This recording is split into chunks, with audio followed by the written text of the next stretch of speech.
बरायबाय रायजोफोर फिन खेबसे बयखौबो चेनेलाव जायफ्रा मोजां मोनो नैबे भिडिअखौ नायलांनो हागोन। एक्चुअली आंना देहाया दिनै बारा मोजां नङा, आङो एसे गोलांनानै दङ, थेवबो आङो नैबे भिडिअखौ लानानै फैनाय जाबाय। आरो भिडिअआ माबे टपिकनि सायाव जानो थांदों नोंथांमोना बयबो मिथिनो मोनखाबाय। तो बिदिब्ला जागायलांदिनि दिनैनि भिडिअखौहाय। तो जोङो बयबो मिथिनो मोनखादों आरो आपडेट्सखौ होबोबाय थाखादोंमोन। बेनो जाहैबाय जोंहा CMAAA CM लननि सायाव आङो भिडिअस होबोबाय थाखादोंमोन आरोना।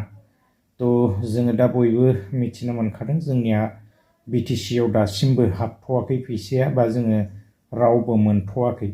जोङो 16 तारिखआवहाय तामुलपुराव बेबायदिनो चेकखौ रानगोनखौ जोङो मिथिनो मोनदों। तामुलपुर, बाक्सा बेबायदिनो उदालगुरिबो थाहैनो हागौ ना।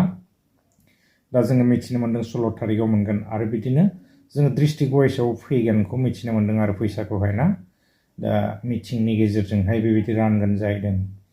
जोङो दा एसे निउसफोर नुनो मोनदों, एसे माने नैबे CMAAA नि नामाव गन्डगल बा खिलिमिलिफोर जादों नामा, रांफोर लादों नामा CMAAA नि मुङावहाय।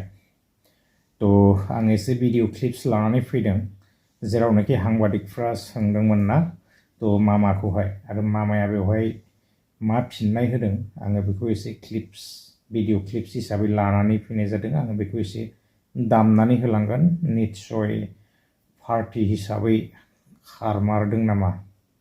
दा मा बुंनो, जोङो बांद्राय बेखौ मोजाङै मिथिजोबला, आरो आजिखालि एसे माने पलिटिक्सजों सोमोन्दो थाफाखायो ना, पार्टी हिसाबैसो जायो किसुमान खामानिफोरा।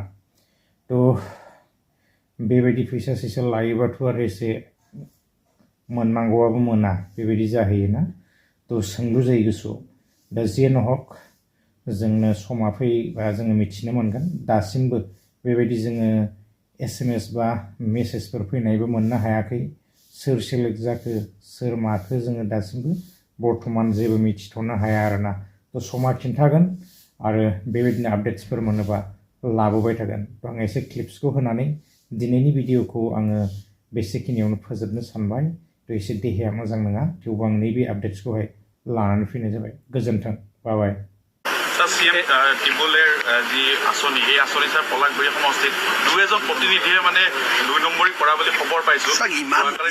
ইমান ডাঙৰ কৰ্মযোগ্য 2 বুলি কওঁতেতো বহুত কমেই, মই 20% গণ্ডগোল বুলি ধৰি থৈ দিছো। কিন্তু পাইছেতো অসমীয়া ল'ৰা ছোৱালী, অসমীয়া ল'ৰা ছোৱালী মুখৰ পৰা কোনে ভাত কাঢ়িব? কৰবাত 500-1000 টকা ললে বুলি অভিযোগ দিছে।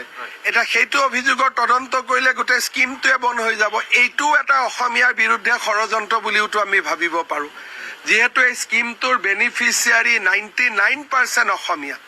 গতিকে স্কিমটোক বদনামী কৰাৰোতো এটা ষড়যন্ত্ৰ হ'ব পাৰে। এতিয়া চাওক, হিমন্ত বিশ্ব শৰ্মাৰ দিনত অসম পুলিচত যিমান চাকৰি হ'ল, মই গৌৰৱেৰে ক'ব পাৰো 95% আমাৰ ল'ৰা ছোৱালীয়ে চাকৰি পাইছে।